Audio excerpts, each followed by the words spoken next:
قرآن کی ایک آیت ہے نبئ عبادی انی انا الغفور الرحیم وان عذابی هو العذاب العلیم، میرے بندوں کو بتاؤ کہ میں بہت غفور الرحیم ہوں اور میرا عذاب بہت دردناک عذاب ہے۔ اردو ترجمے میں آپ کو دونوں طرف کی خبر برابر نظر آئے گی، لیکن یہ ایسے ہے، ایسے رحمت کی خبر اس کا وزن یہاں آ رہا ہے اور اس کے مقابلے میں پکڑ کی خبر کا وزن یہاں چلا جا رہا ہے۔ یہ دونوں برابر نہیں ہیں، یہ ایسے ہیں۔ اب ہم اس کو تھوڑا تھوڑا کریدتے ہیں۔ نبے، میرے بندوں کو بار بار بتاؤ۔ نبے، نبے اذن باب تفعیل میں تکرار ہوتا ہے، تو اللہ تعالیٰ یہ کہتا اخبر، میرے بندوں کو بتاؤ تو ہو جاتی بات۔ اخبر کی وجہ نبے، بار بار سنا ان کو، یہ مجھ سے ڈرے ہوئے ان کو بار بار سنا۔ جیسے اذن، بار اذان جو کہ بار بار ہوتی ہے، تو اذن، اذن فی الناس بالحج یاتوک رجالا، اذان من اللہ ورسولہ۔ تو اس پیٹرن پر جو لفظ آتا ہے اس کے اندر تکرار کا مطلب داخل ہوتا ہے۔ تو میرا اللہ اپنے حبیب سے کہہ رہا ہے بار بار سنا میرے محبوب، بار بار سنا۔ آگے اللہ کہتا اخبر الناس، لوگوں کو بتاؤ، یا چلو اگر خاص کرتا تو اخبر الذین آمنوا، ایمان والوں کو خبردار کر دو، خبر دے دو۔ نبے کی خوبصورتی الگ ہے، عبادی کی الگ ہے۔ اللہ نے پوری دنیا کے مشرق مسلم سب کو کہا میرے بندے ہیں، اور کہا میرے بندے ہیں، میرے میں کتنی محبت، میرا لال، میرا بچہ، میرا بیٹا۔ تو پوری دنیا کے مسلم نان مسلم کو اللہ تعالیٰ ایڈریس کر رہا ہے کہ میرے حبیب آپ کی ذمہ داری ہے کہ بار بار بتلاؤ، انسانوں کو نہیں فرمایا، مسلمانوں کو نہیں فرمایا، میرے بندے، یہ سب میرے ہی ہیں، توبہ کر لیں میں ان کا، ان تابوا فانا حبیبہم، توبہ کر لیں تو میں ان کا بہترین دوست ہوں۔ تو ایک نبے، پھر عبادی، کہ یہ میرے بندے ہیں۔ میرے بندے کا کیا مطلب ہے کہ حساب میں نے لینا ہے، تم نے نہیں، تو تم میرے بندوں کو ذلیل نہ کرو، کسی کو حقیر نہ جانو، کوئی اچھا ہے یا برا ہے، کوئی ماننے والا ہے یا نہ ماننے والا ہے، یہاں تک کہ کوئی اللہ کا منکر ہے۔ تو اللہ تعالیٰ کہتا ہے تمہیں اجازت نہیں دے رہا کہ تم ان کو کسی طرح بھی ذلیل کرو یا حقیر جانو، یہ فیصلہ میں نے کرنا ہے، تمہارے اس ہاتھ میں یہ فیصلہ نہیں ہے۔ تو عبادی میں کتنی خوبصورت بات اللہ نے کہی کہ میرے بندے، میرے بندے۔ ماں کے لہجے میں کہتے ہیں نا صدقے، میں تو والی نہیں پہ آمدہ، تو میرے بندے، ایک نبے، ایک میرے بندے۔ پھر انی، میں بذات خود، انا یقیناً میں ہی کیا ہوں، غفور ہوں، رحیم ہوں۔ انی، بات بغیر کسی شک کے ہے، انی، انا کی تاکید، پھر یا متکلم، کہ میں بذات خود بہت معاف کرنے والا، بہت رحم کرنے والا ہوں۔ غفور بھی مبالغے کا صیغہ ہے اور رحیم بھی مبالغے کا صیغہ ہے۔ اب اللہ نے بتانا تھا کہ میرا عذاب بڑا سخت ہے، تو یہاں نبے نہیں لائے، نبے تو لائے اس کے ساتھ انی انا الغفور الرحیم، اسی کا عطف بنایا وَأَنَّ عَذَابِي، وہاں ہے انی، یہاں ہے عذابی، وہاں ہے انا، یہاں ہے ہوا۔ ایک غائب ہے، ایک حاضر ہے، فرق ہوتا ہے کہ نہیں؟ ابھی آپ میری بات براہ راست سن رہے ہو تو آپ پر ایک اور تاثر ہے، آپ جا کر میری بات آگے کسی کو نقل کرو گے تو سارا تاثر اس میں سے نکل جائے گا، صرف خبر منتقل ہوگی، تاثر منتقل نہیں ہوگا، چونکہ دیکھنے سے ایک اثر پیدا ہوتا ہے۔ تو جب اللہ نے اپنی رحمت کو بتایا تو اپنے آپ کو سامنے کھڑا کر دیا کہ یہ میں تمہارا رب ہوں، تمہارے سامنے ہوں، میں بہت مہربان ہوں، رحم کرنے والا ہوں، معاف کرنے والا ہوں۔ سبحان اللہ، کیا خوبصورت اللہ تعالیٰ۔ اس لیے میں علماء سے کہتا ہوں اللہ کی رحمت کو زیادہ بتاؤ، اپنے لہجوں میں کڑواہٹ پیدا نہ کرو، اپنے لہجوں میں شدت پیدا نہ کرو، اپنے آنے والے مجمع کو ڈانٹ ڈپٹ کے انداز میں مت بات کرو، محبت کے انداز میں، نرمی کے انداز میں بات کرو۔ تو ایک چوکٹ میں اللہ تعالیٰ کہہ رہا ہے میں بذات خود بہت مہربان ہوں۔ اب ہم آگے چلتے ہیں، وَأَنَّ عَذَابِي، وہاں بھی انا یقیناً کوئی شخص سے بالا تر نہیں کہ میرا عذاب، مضاف مضاف الیہ ایک دوسرے سے جدا چیز ہوتے ہیں۔ میری کتاب، کتاب اور ہے، میں اور ہوں، میری ٹوپی، میں اور ہوں، ٹوپی اور ہے، اور انی تو بذات خود ہے، اور عذابی، عذاب اور الگ چیز ہے، اللہ الگ چیز ہے، عذاب الگ چیز ہے، اللہ الگ چیز ہے۔ ان عذابی ہوا، پھر اس عذاب کو بھی دور کر دیا، او جڑا کھا خیالے تے بیٹھا ہوئے، وہ بہت دردناک عذاب ہے۔ هو العذاب العلیم، یہاں دو صفتیں نہیں لائے، الغفور الرحیم، یہاں ایک لائے ہیں العلیم، اور وہ بھی عذاب کی صفت ہے، اپنی نہیں بنائی۔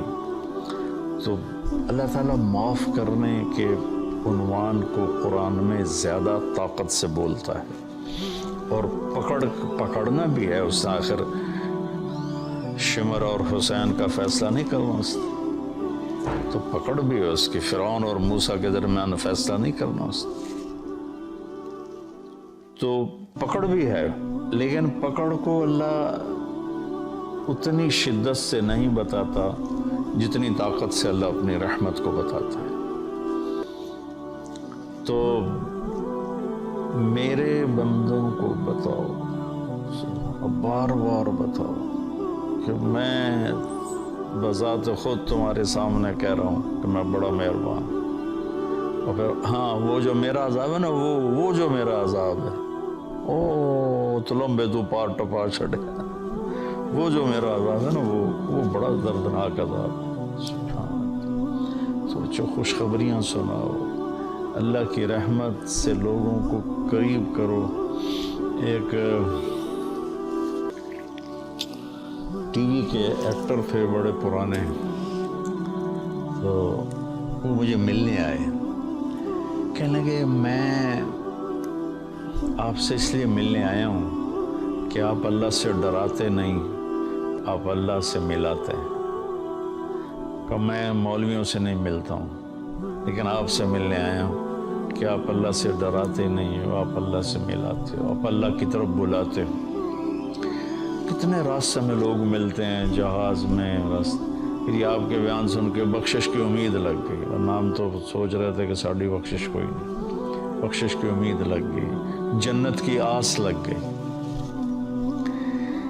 تو مغفرت کا اللہ تعالیٰ کو اتنا پسند ہے کہ اللہ کے نبی کا فرمان ہے اگر تم سارے نیک بن جاؤ، گناہ کرنے چھوڑ دو، تو اللہ تم سب کو موت دے کے جنت میں ڈال دے گا، اور ایک ایسی قوم پیدا کرے گا جو گناہ کر کے روئیں گے اور معافی مانگیں گے، پھر اللہ خوش ہو کے انہیں معاف کرے گا۔ معاف کرنا اللہ کو ایسا پسند ہے۔ اللہ کی طرف سے جو اپنے بندوں کے لیے رحیم، ارحموا من فی الارض یرحمکم من فی السماء، تم زمین والوں پہ رحم کھاؤ، اللہ تم پہ رحم کھائے۔ دوسرا آیا سورہ عنکبوت میں، احسب الناس ان یترکوا ان یقولوا آمنا وهم لا یفتنون، کہ کلمہ پڑھنے کے بعد تم آزمائے نہ جاؤ، یہ خیال دل سے نکال دو۔ وَلَقَدْ فَتَنَّ الَّذِينَ مِن قَبْلِكُمْ فَلَيَعْلَمَنَّ اللَّهُ الَّذِينَ صَدَقُوا وَلَيَعْلَمَنَّ الْكَاذِبِينَ۔ تو اللہ تعالیٰ یہاں پوری آیت کا خلاصہ یہ ہے کہ اللہ فرما رہے ہیں کہ جب تم مجھے مانو گے نا کہ ہاں ہم مان گئے تو ایک اکیلا ہے، تیرا کوئی شریک نہیں، اور محمد صلی اللہ علیہ وسلم تیرے رسول ہیں، تو پھر میں تمہیں آزماؤں گا۔ اس کے لیے جو لفظ استعمال کیا نا وہ ہے فتنہ، یفتنہ۔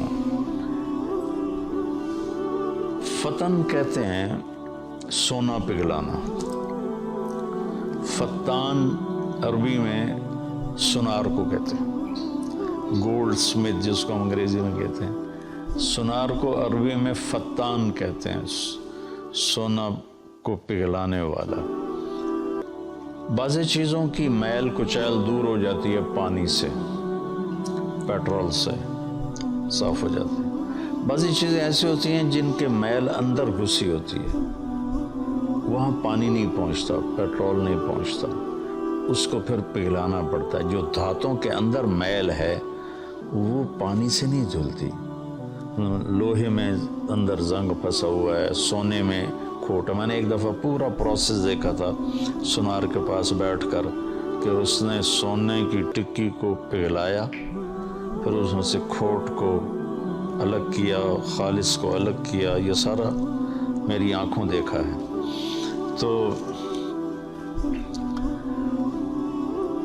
تو جو دھات ہوتی ہے وہ پانی سے نہیں صاف ہوتی، اس کو آگ میں ڈالنا پڑتا ہے۔ جب وہ اس کے اندر مساموں میں آگ جاتی ہے وہ پگھل کر کھوٹ کو الگ کر دیتی ہے، وہ آگ اور خالص کو الگ کر دیتی ہے۔ تو انسان دو چیزوں سے بنا ہے، ایک جسم سے، ایک روح سے۔ تو جسم پر جو آنے والے حالات ہیں ان کی مثال پانی سے دھل جاتے ہیں، وہ ظاہری اسباب سے دور ہو جاتے ہیں، لیکن جو روح پہ حالات آتے ہیں اللہ کی طرف سے ناگواری کے، یہ وہ ہے جو سونے کو پگھلا کے اندر سے کھوٹ نکالیں۔ جب تک اس کے اوپر اللہ کی طرف سے آزمائش نہیں آتی، اللہ ہم سب کی حفاظت فرمائے، اس وقت تک وہ خالص نہیں بنتا۔ جب تک وہ اس بوجھ کو برداشت نہیں کرتا اللہ کی رضا کا۔ وَإِذْ زَاغَتِ الْأَبْصَارُ وَبَلَغَتِ الْقُلُوبُ الْحَنَاجِرَ وَتَظُنُّونَ بِاللَّهِ الظُّنُونَ هُنَالِكَ ابْتُلِيَ الْمُؤْمِنُونَ وَزُلْزِلُوا زِلْزَالًا شَدِيدًا۔ جب تمہاری آنکھیں پھٹ گئیں اور کلیجے اچھل کے منہ کو آ کے، صحابہ کو اللہ کہہ رہا ہے جنگ خندق میں کہ تم اتنی مشقت میں آئے کہ آنکھیں پھٹ گئیں، تو تم کہنے لگے اللہ ہے بھی صحیح۔ متی نصر اللہ، الا ان نصر اللہ قریب۔ تو یہ دنیا آئیڈیل ہوم نہیں ہے۔ لوگ اسے آئیڈیل ہوم بنانے کے چکر میں بڑے بڑے محل بناتے ہیں، بڑی بڑے آرام کی شکلیں بناتے ہیں، اپنے آپ کو تسکین دینے کے لیے کروڑوں اربوں ڈالر کی کشتیاں بنواتے ہیں، اس میں بیٹھ کے وہ سمندر کی سیر کو نکلتے ہیں، لیکن 100 بار چمن مہکا 100 بار بہار آئی، دنیا کی وہی رونق، دل کی وہی تنہائی، اندر وہ خالی ہوتا ہے، وہاں کچھ ضرب لگانے کی ضرورت ہے۔ وہ جب آدمی اللہ کی اطاعت میں اپنے آپ کو جما کے چلتا ہے اور اس کے روح پر حالات آتے ہیں تو وہ پھر ایسے نکھر کے صاف ستھرا ہو کے، کیونکہ جنت صاف ستھرے لوگوں کی جگہ، اس لیے جو ایمان والے کبیرہ گناہ کرتے مر گئے ان کو جہنم میں ڈال کے پگھلایا جائے گا، کھوٹ ان کا نکالا جائے گا، کھوٹ نکال کے پھر جب وہ خالص ہو جائیں گے پھر جنت میں ڈال دیا جائے گا۔